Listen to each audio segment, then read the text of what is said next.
This is the Norris Group's Real Estate Investor Radio Show, the award-winning show dedicated to thought leaders shaping the real estate industry and local experts revealing their insider tips to succeed in an ever-changing real estate market. Hosted by author, investor, and hard money lender, Bruce Norris. Hi, thanks for joining us. My name is Bruce Norris, and today we have a very special guest, Ward Hanigan.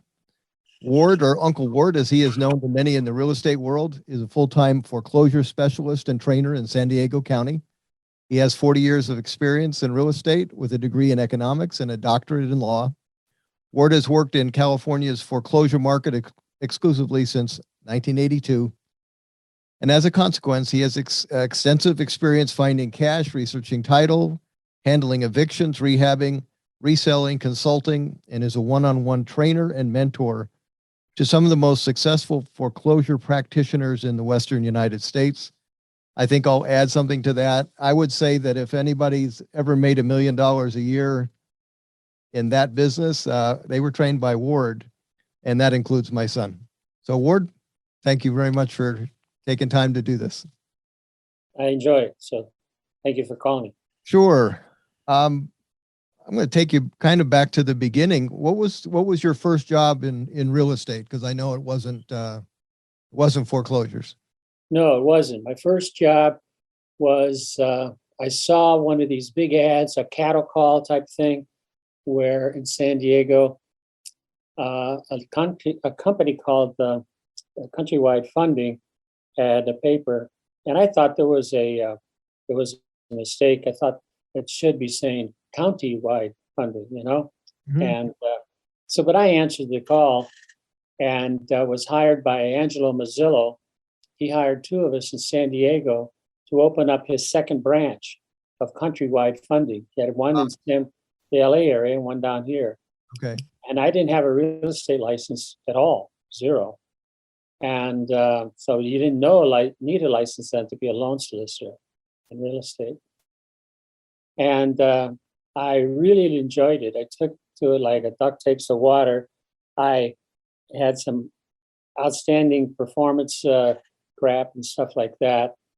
And but when I discovered that the semi-retired real estate agents that I was servicing were making a lot more money than I was, and I was working 6 days a week, 10 hours a day, because I would go out and proselytize out in the real estate offices with people that at that time Countrywide only did government loans, FHA and VA.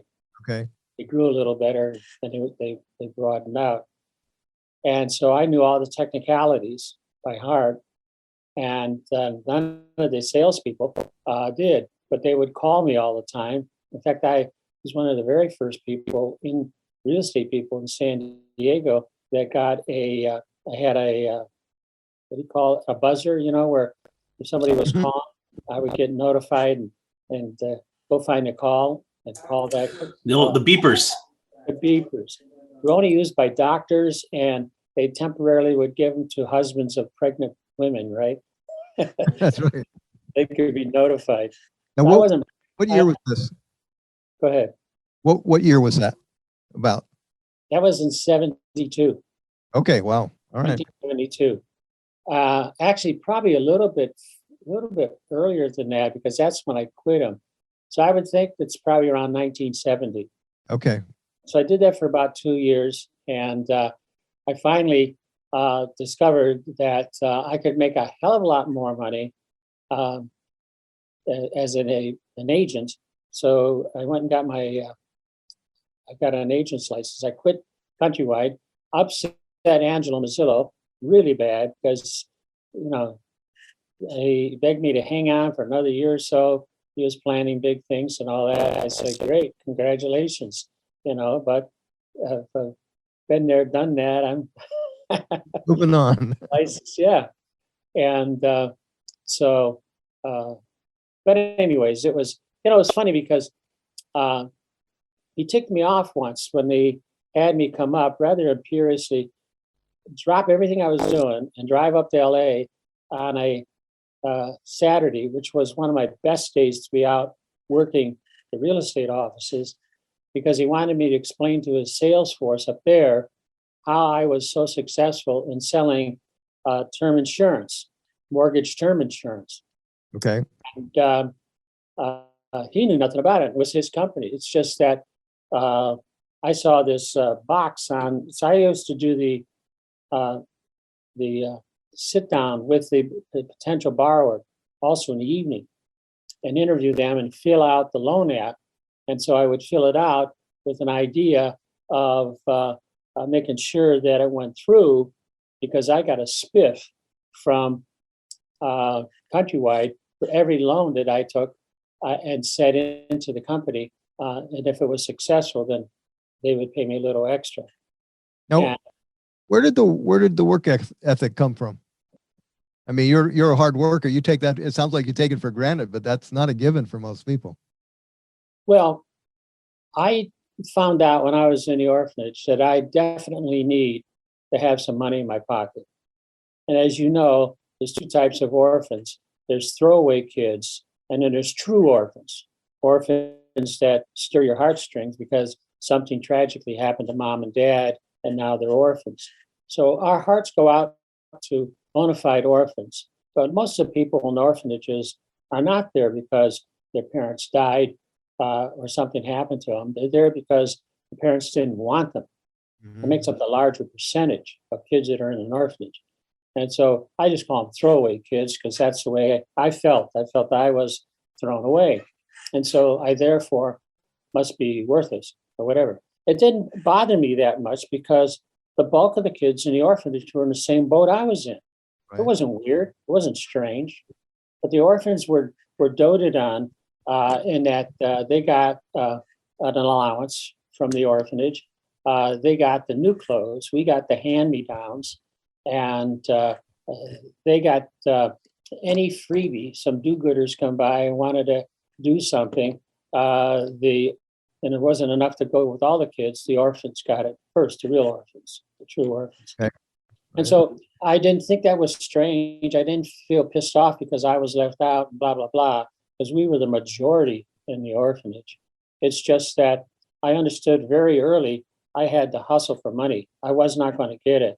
So in those days, the way I made money in the orphanage was any place I went, I scoured it visually and sometimes physically, diving for dimes and nickels and couches and chairs and all that, checking the money, the change in the phone machines, on and on and on. And probably the best thing, though, I discovered was returning empty Coca-Cola bottles to any store that sold Coca-Cola. And then I would sneak on the bus because the orphanage was Catholic and they would send us to Catholic schools in the area and give us tokens. Well, if I didn't have to spend that token, I could exchange it back into cash. And so I would sneak on the bus. I would tug on somebody and say, "Hey, I'm sorry, a big kid beat me up. Can you? I got to get back to the orphanage. Could you pay for me to get on?" and all that kind of stuff. I noticed on the buses you can't smoke, and so guys would pitch their cigarettes, and sometimes they would just flick them. If they flicked them, hallelujah! I would go get that still lighted cigarette, tap it out, and put it in an empty cigarette pack. And I sold these half-smoked cigarettes to people who were obvious smokers for like a dime a pack, or a nickel to a dime a pack. That's a And I heck made of a lots of story. money that way.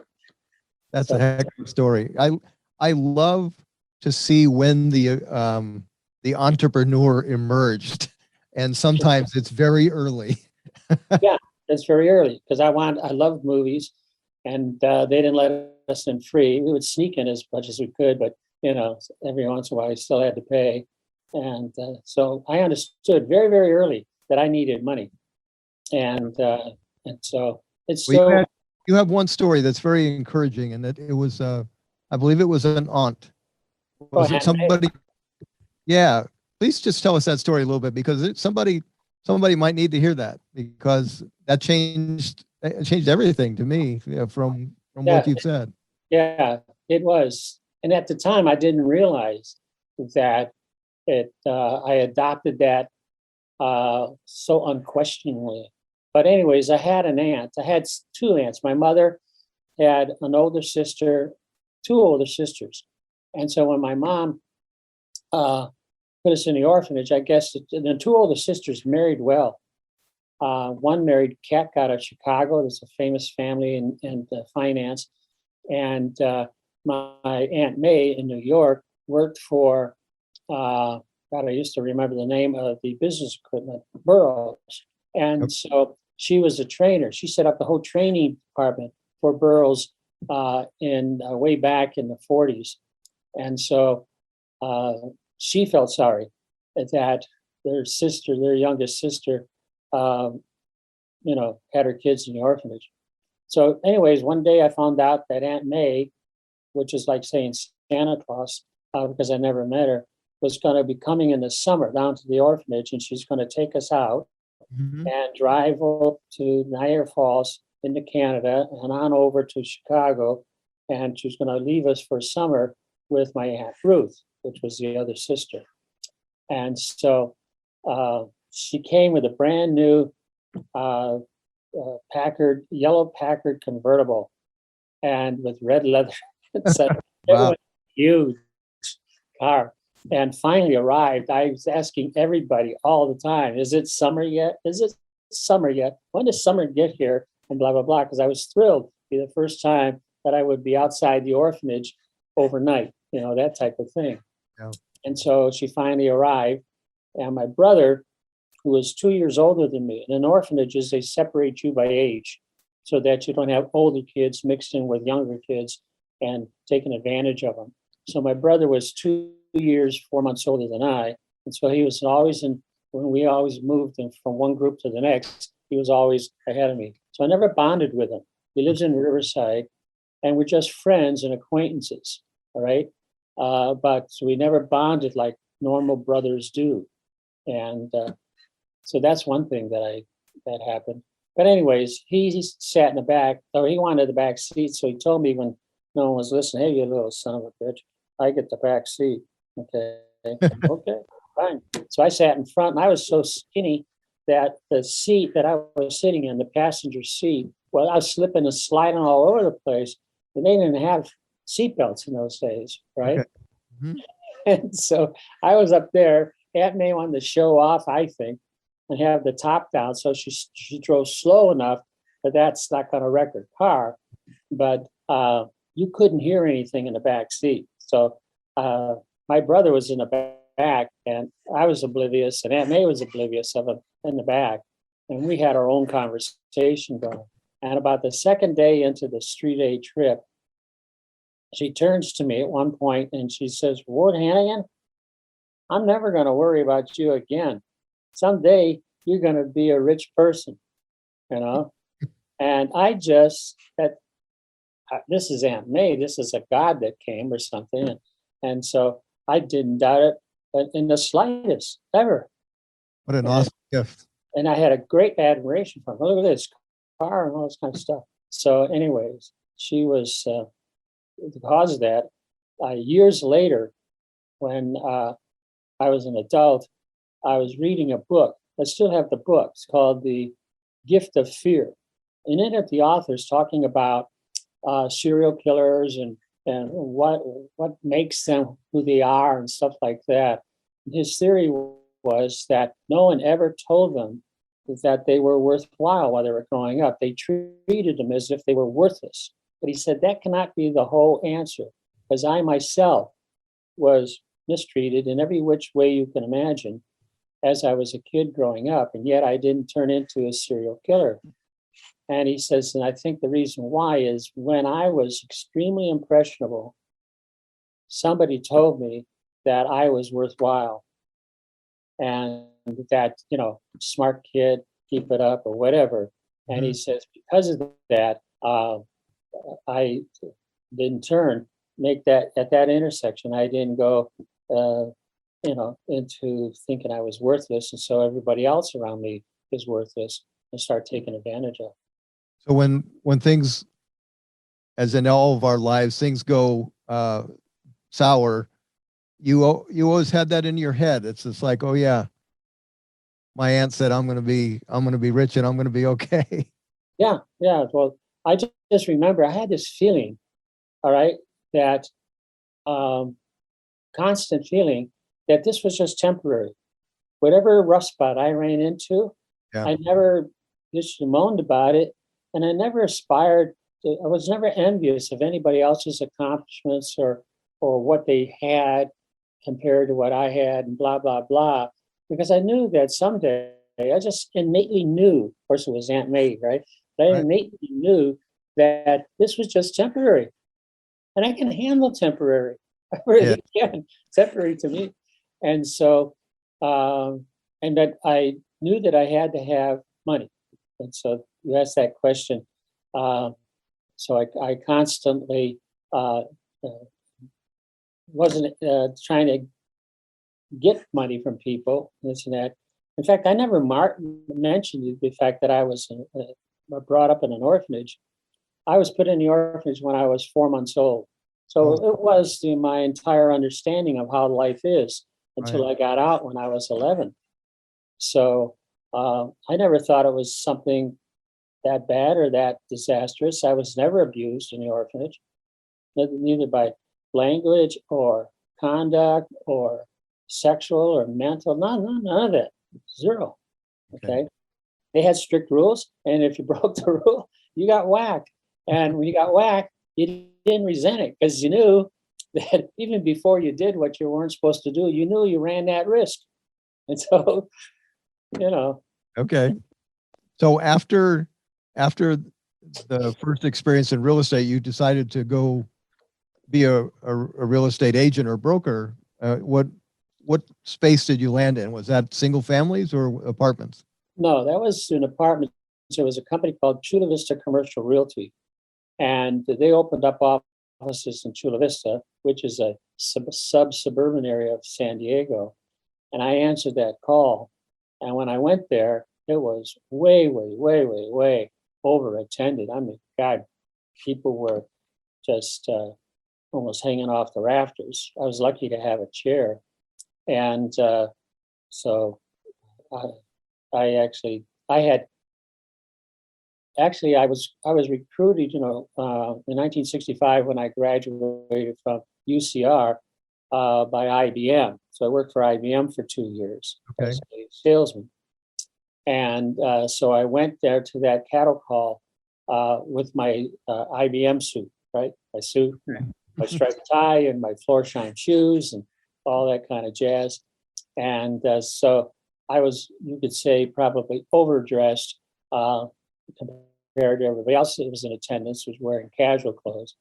And then the guy that was handling that, his name was Bill Riley, and I'll always remember Bill. And Bill said, "Wow, wonderful crowd today, fantastic." And he said, "Can I see a show of hands of everybody that's got a real estate license?"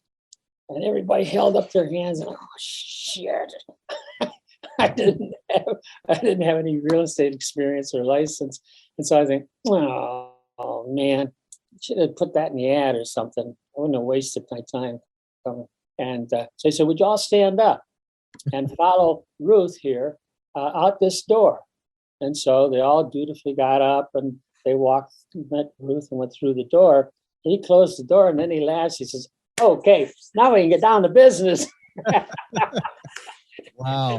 that he wants people to do it, that he wants them to learn real estate the Riley way, okay?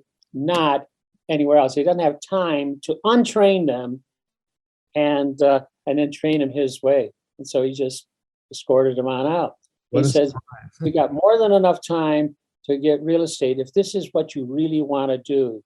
I don't know if you're going to be happy doing it, and you don't know.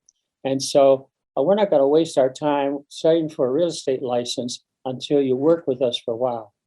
So all of you are going to be appraisers. It's the one activity left in real estate that right now doesn't require a license. So you'll all get cards, and it's the Institute of Real Estate Appraisal or some nonsense that he created and had your name on the card. So you can represent Chula Vista Commercial Realty as an appraiser. Okay. And so that's what we did. And then Now you want to make big bucks, so it's probably not as an appraiser. So how did you graduate to what paid? He wasn't, no, he just said, go on out and talk to people. You can't close them because you don't have a license. So you interest them in listing their property, because right now we need inventory. We're not selling other people's property. Okay, we're not going to go out and sell some property listed by anybody other than us. And half of this company is going to be people who go out and list, and then people who go out and sell. Okay. So we're going to be selling our own listings, and we're not going to double dip. In other words, if you're listing, you're not also going to be allowed to sell. That's a conflict. And I'm against that kind of conflict. Okay. But he says, right now we got nothing to sell, so everybody is going to be going out and trying to be listing. And that's what I did. Okay. And and I was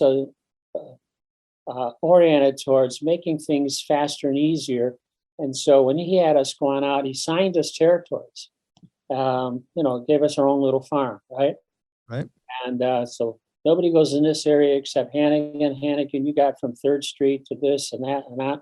And you go in there and you dig out every income property, which as far as he was concerned, yes, he said it does start at 5 units or more, but right now we're starting out. And so even if it's a duplex or a triplex or whatever, talk to them and see if we can get it and list it and sell it. And so that's what we did. And so we had enough inventory. Then I shifted over to the selling department. Okay.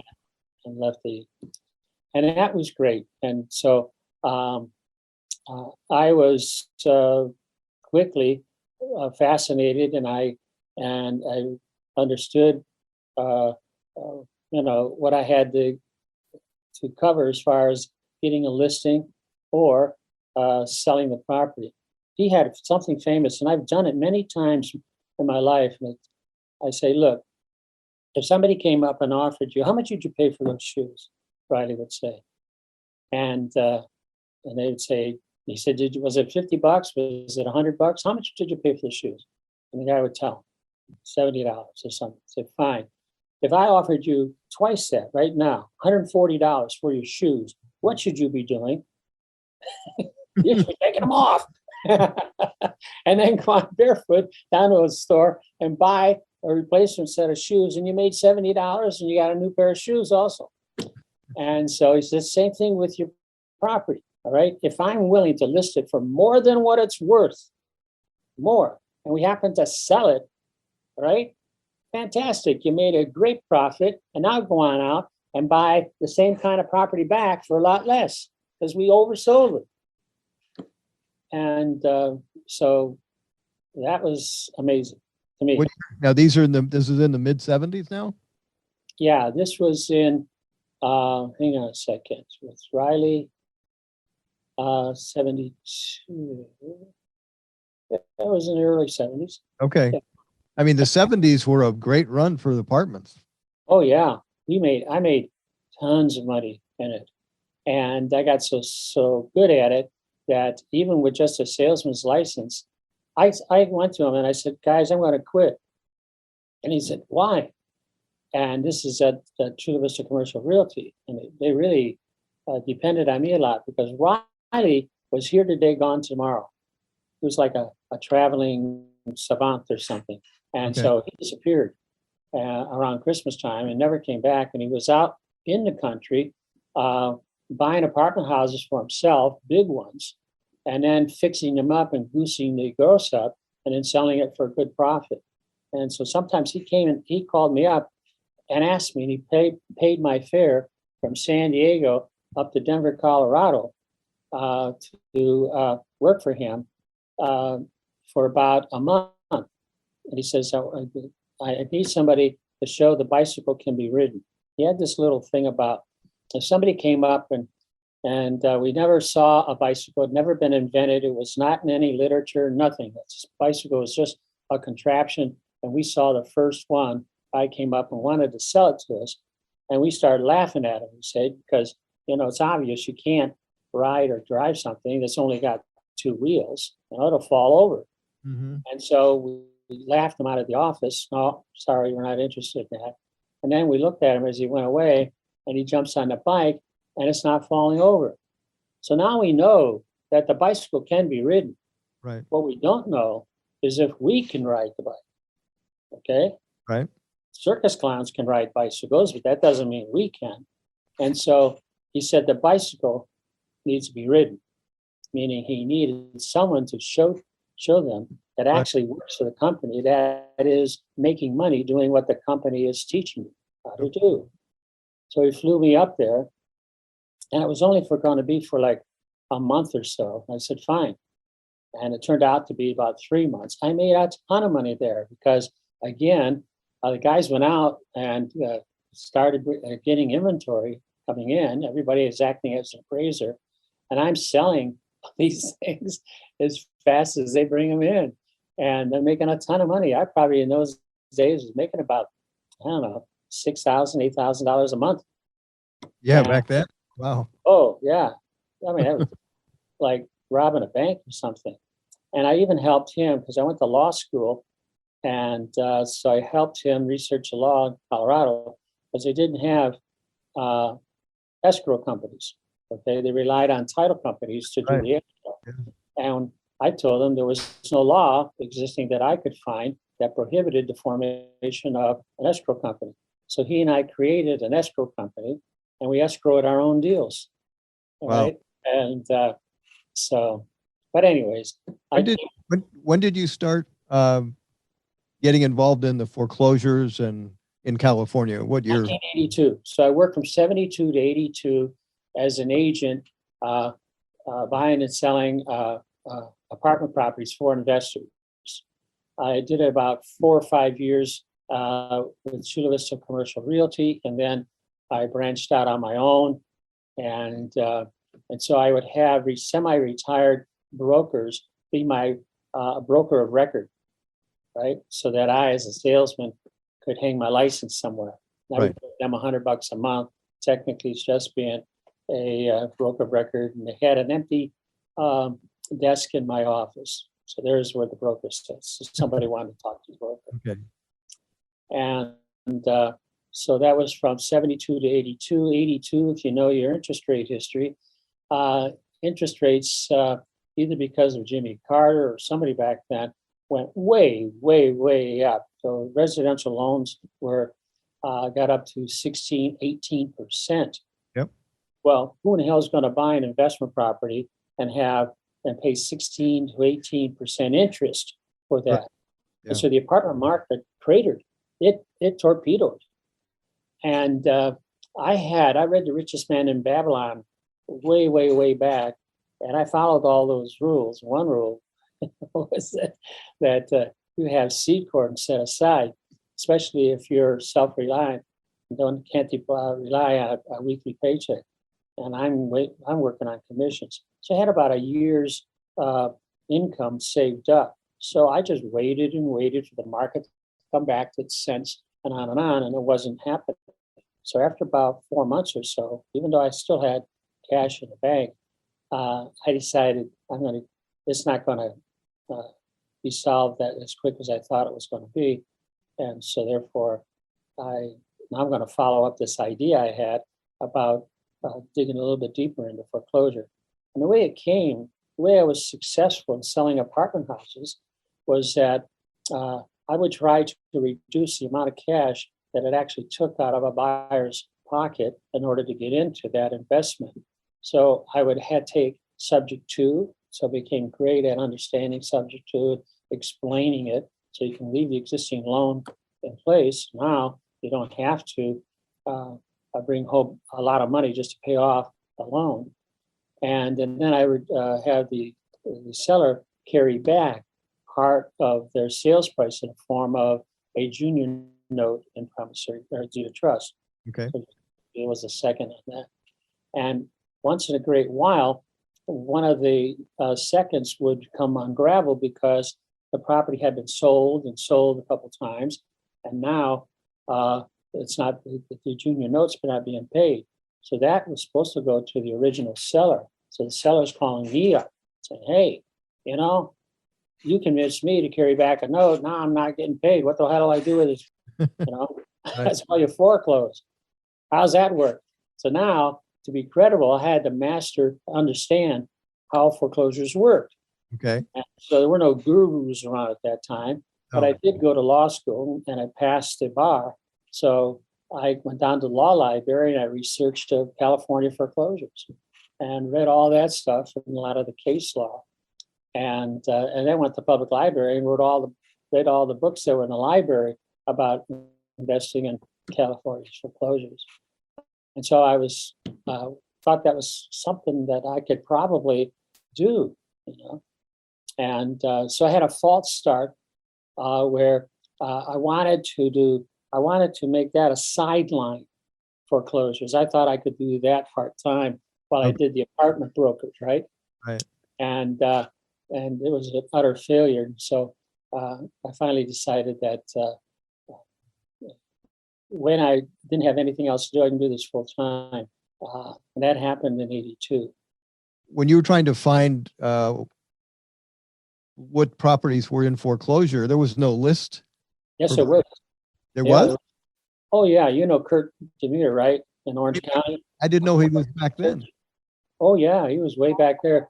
Okay. He and two other friends in high school started their foreclosure notice service, County Records Research. I almost put him out of business. That's how we met. And with Greg Metcalf. There you go. Yeah. Yeah. And so Greg was a student of mine, right? And he's the first one I trained, and he just wouldn't take no for an answer. And so finally I trained him and I figured out it had to be 3 days. And I figured out all the topics I had to cover and on, and trained him. And he went out and he bought with his dad's retirement money of some sort, like 2 or 3 properties at a whopping fantastic price, because hardly anybody was playing foreclosures in those days. But I forgot that Kurt had that list already. So you were able to access the list. How many? I didn't take Kurt's list at the time because I was in San Diego and they had a list down here, but it was similar to Kurt's list. Okay. And so, in fact, I didn't sign up for Kurt's list until I went to talk for him. And man, that was quite a sales job because Greg Metcalf subscribed to Kurt's service because it was Orange County, and Kurt's service Orange County and LA, right, but not San Diego. It didn't cover San Diego. And so Greg, he spent his dad's money, and now he didn't have any more money for foreclosures. And so he was going to go get a job. And I said, well, Christ's sakes, get a job in something that can make you better at this business. And so he called me up and he said, there's an ad in the paper for someone to go to work for First American Title. I said, Jesus, hang up and run like hell. Get that job. That's fantastic. That's absolutely most incredible thing you can do. Go down there, and don't ever do anything that make you get fired. So he went down there, and so he was researching. I taught him how to search the title to property, right? Right.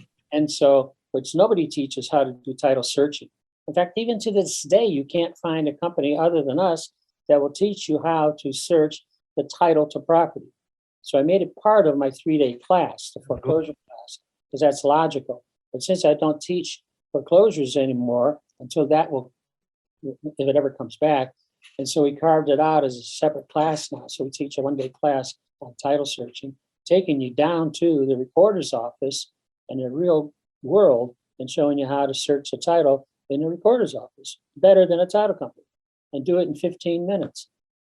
So anyhow, so he was doing a lot of searching on upcoming foreclosures, subscribing to Kurt Demir's service, and researching it during the day at First American. But he had a conscience that he's being paid to put in 8 hours. And so he would stay there for 12 hours or so, compensating for the time he was working on his own personal deals. And he and the First American fell in love with each other. He finally And I kept telling him, he's got to quit. You're overqualified. There's nothing new. There's no juice in the orange with First American. You got to now pull on your suspenders and grit your teeth and now branch out on your own. Yeah. You're gonna have to give up that security of a paycheck for First American, but leave on good terms. He left on such good terms, they allowed him to keep the key to the office and go in and use their title plant to title search the properties. Wow. And he gave them all his business. In fact, he started buying hundreds of I did 500 or 600 foreclosures in my entire career. Right. He would do that in 1 year. Yeah, that's unbelievable. Was Greg Metcalf was just crazy, and he gave all of his title business, absolutely every stick of it, to First American. They hired 2 extra people to do nothing but just research his deals for years. How did he fund all that? He funded it with other people's money. That's what I was doing, and I taught him that. So I taught him how you go and get other people, and that's what I did, and I did that for years. Even though I had amassed a lot of my own cash hoard, I felt an allegiance to people who had believed in me early in my career and gave me $40,000 or $50,000, just this and that, to invest for them. And I felt I could not cut them off now that, I didn't need them anymore. That sounds like the same decision process that Greg had with the title company. Yeah. That's cool. That's going to do it for part 1 of our interview with real estate investor and Rohny Award recipient Uncle Ward Hanigan. Don't miss part 2, where Uncle Ward tells us what he's up to now and his creative ADU idea. See you next week. For more information on hard money loans and upcoming events with the Norris Group, check out thenorrisgroup.com. For information on passive investing with trust deeds, visit tngtrustdeeds.com. The Norris Group originates and services loans in California and Florida under California DRE License 012-19911, Florida Mortgage Lender License 1577, and NMLS License 1623669. For more information on hard money lending, go to thenorrisgroup.com and click the Hard Money tab.